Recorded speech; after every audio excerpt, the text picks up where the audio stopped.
Don't say it. Don't say it.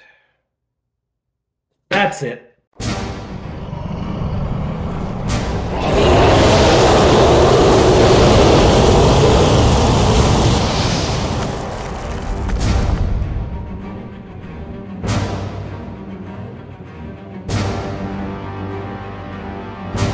No, it's just easier in the morning. I don't have to worry about it. This is just the haircut I get, okay? Oh. Hello, everyone. I'm Father Aaron. Welcome to the Dungeon Minister. So, our heroes are pretty beat up. They've fought an ogre, they've fought a number of goblins who were peppering them with arrows, and Bob Johnny accidentally lightning bolted a couple of them. Reflection, a ricochet effect, right? Friendly fire. But they're not in great shape. And so they, after the battle, after they play around with their new tank, if you missed all of this, go and check out the last episode. After they're playing around with their new tank for a little while, they decided to head over to the Halfling camp to take it easy for a bit and to find out what the next steps would be. The Halfling army, meanwhile, has driven the goblins out. The goblins who were retreating to begin with are being driven, and many of them cut down in the process, though some do escape and go to alert the main body of the goblin army that the Halflings are now in possession of the southern lakeshore. The Halflings leave a number of their troops in a forward position further up the lakeshore to guard against a return of the goblins, or at least to alert the rest of the army if the goblins decide to come down to try to retake the river, and the rest return to camp, especially the wounded, those who were exhausted, etc.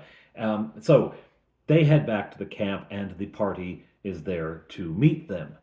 Well, what are the next plans? Well, the Master Sheriff says essentially the plan is to go as quickly as possible to attack the Goblin army.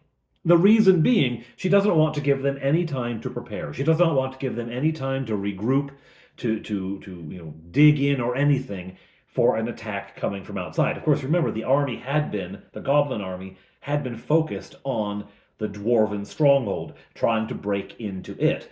The heroes having disrupted that plan by paying off Skane the Giant and getting him to not come and rip the doors off.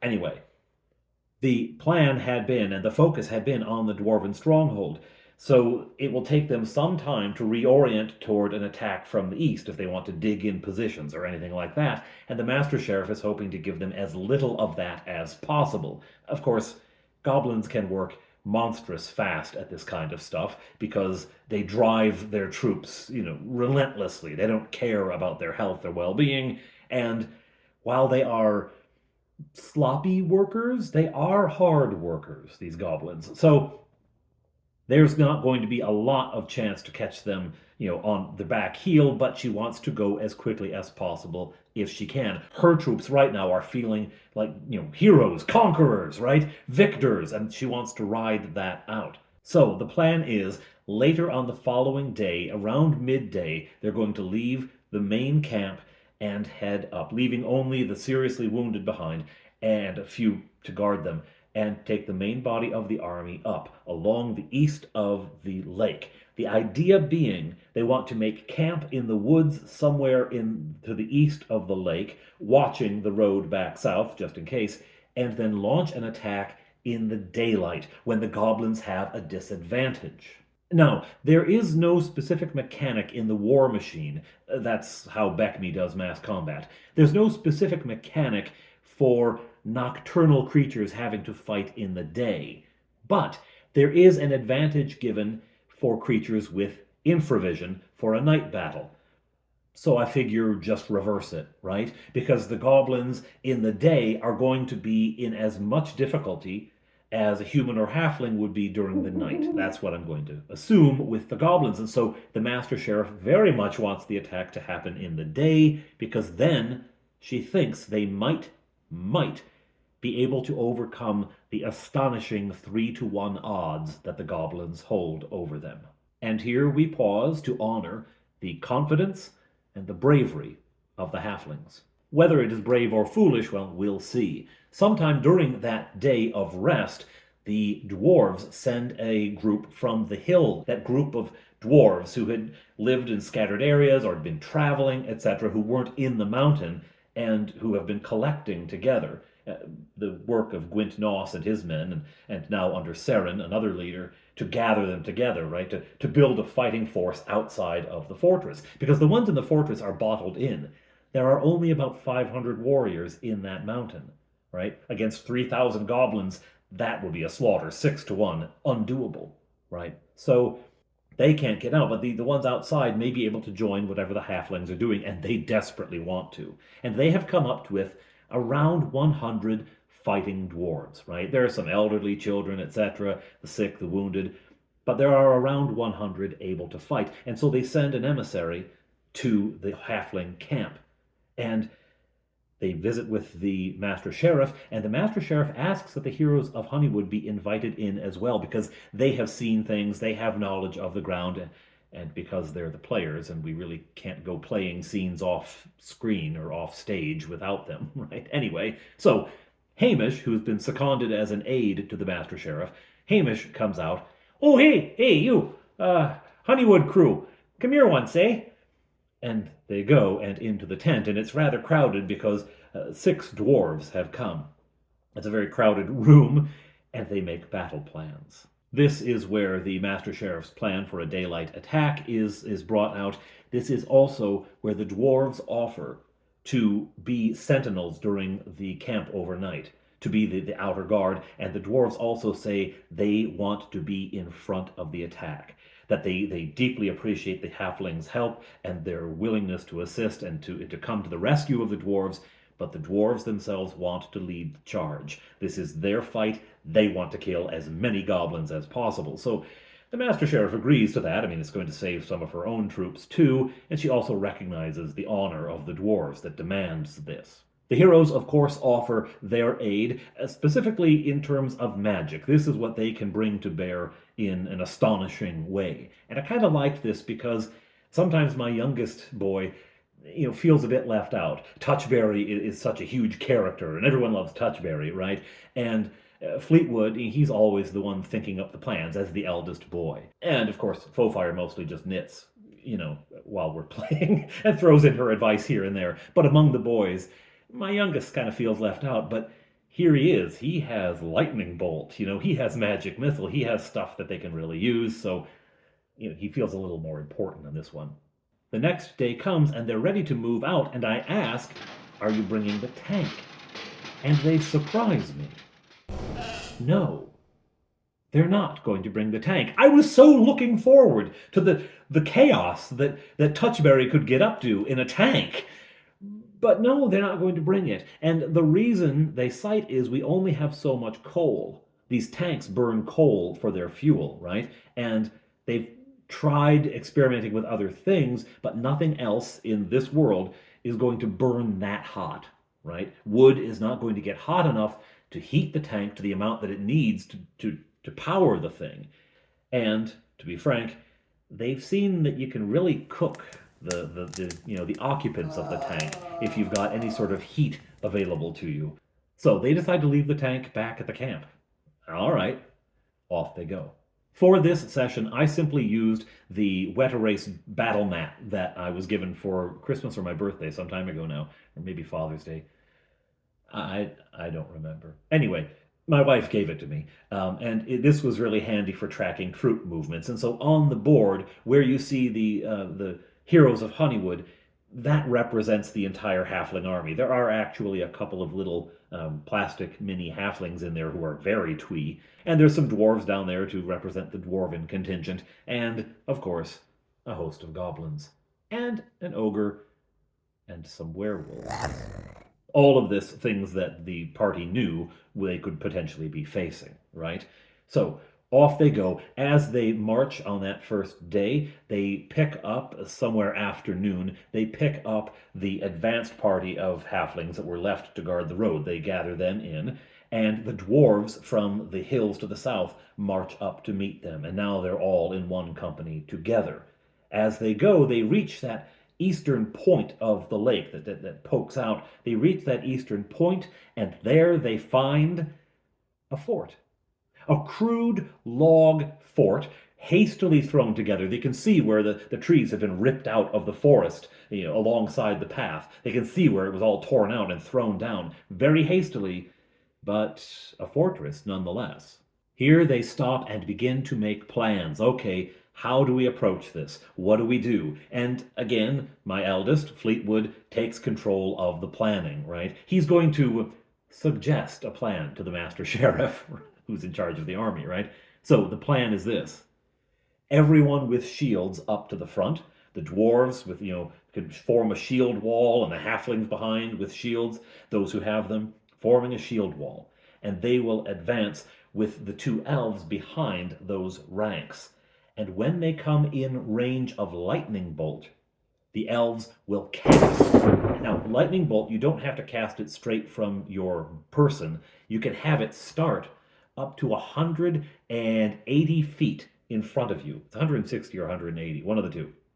You can have it start way ahead of you and then travel for its 60-foot length. So that's what they're going to do. That way they can avoid hurting their own troops. It begins way out there and then travels. Perfect. Okay, this is the plan. The reason they like this is it keeps themselves, and remember, they're very beat up. They've had one night's rest. Touchberry has used his sword on Fleetwood, who was down to a grand total of 6 hit points. Okay, so he's brought him up a little bit, back into, into the teens. But still, they're all really beat up, especially Fleetwood and Touchberry. They're all, though, very beat up. So this keeps them back from arrow fire, right? They figure goblins have short bows, so they're not going to be able to shoot, over 200 feet kind of thing. They're going to have a max range in the sort of 180 area, something like that. It's 150. And so they'll be safe if they stay that distance back, right? Okay, great plan. Meanwhile, the nightingales say that they will sneak through the woods, and when the lightning bolts hit the fort, they will come at the fort from the other side and begin attacking from there, thus splitting up the goblins' attention and all but ensuring the fall of the fort. You make plans and the DM laughs. Never a good sign. No, because the goblins are not the only creatures in that fortress. There is also an ogre. Most of the goblin units, the goblin groups, they have at least one ogre with them. And this ogre has a bow. I decided why not, Everyone else can have bow and arrow. Why not an ogre? And that is going to have a massive range because it's a big honking bow. It's an ogre-sized bow, right? So they're getting close. And they say, are we close enough to launch yet? I say, you're getting there. Okay, yeah, you're close enough now. But they say, we want to get a little closer so we can make sure we can get our aim right. And as they approach, I'm describing goblins poking their heads up, going back down, back down. And then one pokes his head up, and he begins gesticulating wildly, pointing. And how can he even see us over here? What is he pointing at? There's some troops coming. Well, we can see them. They can kind of see us. And the elves, though, they have very good vision, and they look. And this goblin, what has he got on his face? This goblin has got the strangest pair of glasses. And I say, glasses are not real common in this world. They exist, but they're expensive and delicate, and they're enormous. Well, what they are is sort of binoculars. Again, goblins, inventors, tinkerers. So he's got sort of binocular glasses. Why? Because I thought it was funny, It's also useful for the goblins because he points right at the elves. Right at the elves. Of course, Fleetwood's like, what? What are you pointing at? And suddenly, from behind the goblins looms up an ogre who must have been sitting down on the ground. Looms this ogre up with a huge bow, which he draws. Okay, it's time to launch your lightning bolt. Roll for initiative. Now, here I do individual initiative because no one else can do anything. Everyone else is out of range. So I simply have Fleetwood and Bob Johnny and the ogre roll a d20, and it goes in the order of Fleetwood, then the ogre, then Bob Johnny. That is the order of initiative. So Fleetwood, His target is the fort. He's going to hit the fort. So he casts his lightning bolt. And I say, oh, you cast the lightning bolt. And in front of the group of shield bearers, in front of the dwarves, suddenly a ball of lightning bursts out and then fires across the gap, streaking in a long line, hitting the logs. And they sizzle and they pop. Because remember, they were torn from the forest very recently. They're still wet. So there's water in there which gets superheated and starts to explode and pop apart, which is precisely what they wanted to have happen. And so, goblins on the wall are getting thrown back and hurt, killed, etc. It shakes the logs up. It was never sturdily built to begin with. It was hastily constructed. It shakes it up and it dries the wood out because the water is all vaporized and it begins to burn. So that's something. Now the ogre, who has drawn his bow, lets loose his arrow. I had randomly decided who he was aiming at, and he's aiming at Fleetwood. And the arrow comes sailing. Now, ogre-sized bow, ogre-sized arrow. So this thing is massive. I decided it's going to do a 1d12 of damage, partly because you hardly ever use the 12-sided dice, and I felt bad for it. Yeah, little guy, I got you back. So this thing comes soaring through the air, slams into Fleetwood. The ogre rolled like a 19, right? Slams into Fleetwood, throws him back. He had just, barely recovered into the teens. He takes 9 points of damage. He's like down to 6 again, or 5 or something. He's way down there. Boom! And he goes flying back. And then Fleetwood says, "Drop, Bob Johnny!" And they drop to the ground, right? Bob Johnny doesn't even let loose his lightning. Drop to the ground. Oh, what are we gonna do? What are we gonna do? And Bob Johnny says, I gotta take my shot, right? So he pops up, and I just let him have the shot. I'm not gonna re-roll initiative and stuff like that. So Bob Johnny pops up, fires his lightning bolt. Again, it starts in front of the dwarves and streaks in. He's aiming at the ogre. Boom! It hits him. Now, the damage is 1d6 per level of the caster. That's 5, 5th level caster, so 5d6. He rolls pretty well. It rolls like 22, right?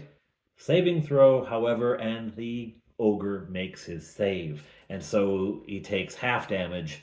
He ends up taking 11. That's nothing to sneeze at. The ogre is, stunned by this and angry. And now the dwarves charge into the wall, followed by halflings. Touchberry, incidentally, has put himself in the front row with the dwarves. As low in hit points as he is, also in the sort of mid-teens area, he's going for it. As they approach, Touchberry pulls out a flask of oil, and he hurls it at the burning wall where it explodes and splatters oil on some goblins. Taken out, I think, one of them.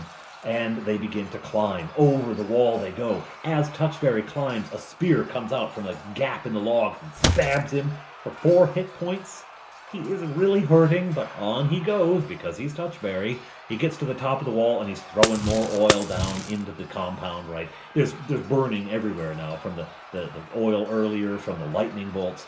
So he's throwing it at patches of fire and it's exploding and burning more, etc. Here a massive shout is heard from the woods. The nightingales have come out and they are swarming toward the north side of the fort, and the goblins inside now know that they are surrounded. Mass confusion. As this happens, the ogre draws again and fires, this time at Bob Johnny, and he hits again. He's got the hot hand, and the huge arrow slams into Bob Johnny. This time I only roll a 6 for damage, glancing blow, right? Alright, the fight is on for the fort. Foe fire, now within bow range, takes a shot and brings down the ogre. Dead. Right about here, Fleetwood decides he's going to cast Phantasmal Force. Remember, the elves are still way back. They're not in the battle or the melee at all. He's going to cast Phantasmal Force again and pull the same trick with the Phantom Dragon, the White Dragon. And so, again, out of the woods bursts this dragon and swoops toward the fort. The difference this time is that the halflings and dwarves were told it might happen. He alerted them beforehand. They were told it might happen, and so here it is. They're still a bit unnerved, because even when you know this is coming, it's a little shocking. But here it comes, and it just throws the goblins into further panic. It's inevitable. There's only 50 or 60 goblins in the fort at all, and the ogre, the slaughter is inevitable, right? There's a whole army attacking here. This was never more than a little outpost. So it's a hard fight because anytime you have to take a fortified position, it's not easy, but the numbers just, it's overwhelming, right? Now, as they are collecting themselves, the halflings and dwarves are collecting themselves and counting their wounded and dead and assessing the situation, someone spots up to the north. Out of the woods bursts a goblin on a direwolf, tearing away to the north, running to bring a message to the main army. Fleetwood's primary concern is, did that goblin see the dragon vanish? And if he did, that psychological tool is probably lost to them now.